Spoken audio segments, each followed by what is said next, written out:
Hey, you there! Aren't you founding father and first U.S. President George Washington? Why, that makes today, February 22nd, your birthday. Well, happy birthday, George. But wait, if you're really George Washington, then you must be very confused by all the things around you right now. Cameras, electric lights, pre-recorded voiceovers. Your mind must be literally exploding. Well, if you're going to be alive in a medium-budget YouTube video in 2017, you're going to need someone to fill you in on things you've missed out on by being dead for the past 218 years. To help you out, here's 5 things you have no idea exist because you've been dead since 1799.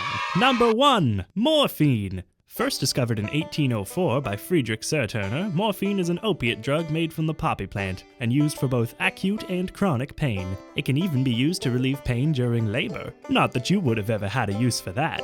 You never had any children of your own, and also you did not have a uterus because you are a man, and men don't have uteruses. You may even have been sterile after your bout with smallpox, which, by the way, is a disease we eradicated like 40 years ago. Number 2. Photography. That black box in front of you? The one with the glass circle and the blinking lights? That's called a camera. I know it's very different from the camera obscura you might have been familiar with in your time. This one captures images digitally, using a lens to capture different wavelengths of light to reproduce what our eyes see. Cameras now are used to take photos, and moving photos called videos like this one, which can be printed and uploaded to the internet. What's the internet? Why, that's a question for another day. The oldest surviving photograph is Nicephore Nietzsche's admittedly pretty shitty view from the window at Le Gras, taken in 1826 with a camera obscura burning an image onto a pewter plate over a period of like 8 hours, which is way too freaking long. Today, we can take much nicer photos in like half a second. Number 3. Board games.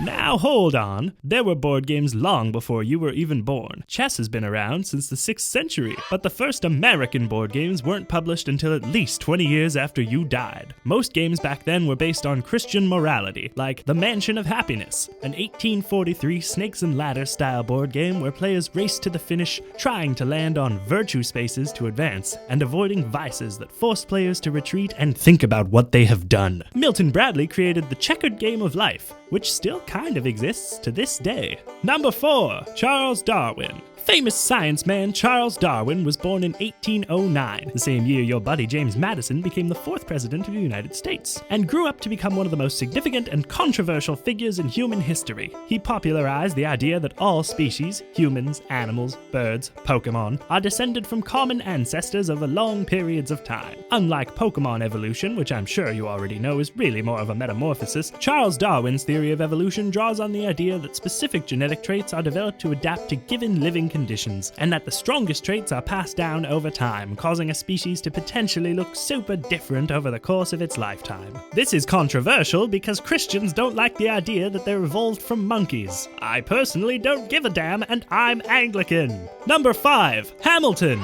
Now hold on, I'm not talking about that Hamilton. That Hamilton has had his 15 minutes of fame. The Hamilton I'm talking about is William Rowan Hamilton. Born in Dublin about a year after Alex was shot in that fateful duel at Weehawken, this Hamilton was a young math prodigy who went on to become a ridiculously significant physicist and astronomer, whose contributions to mechanics, optics, and algebra are numerous. While your Hamilton was busy being dead, William Rowan Hamilton was changing the game and raising the stakes. Granted, nobody has made a musical about him yet, except my roommate and I, and Hank Green, who is also cool. Suck it, Lin-Manuel Miranda. Well, George, that brings us to the end of our list. I hope you learned something, and friends at home, I hope you learned something today too. I'm going to take George here to go eat some pizza because he has no fucking clue what that is. I'm so excited to introduce him to the best invention of all time, the Domino's Pizza Tracker. If you enjoyed this video, go hit subscribe and remember to follow me on Twitter at TomZalatni and check out the Up for Discussion podcast on iTunes and SoundCloud.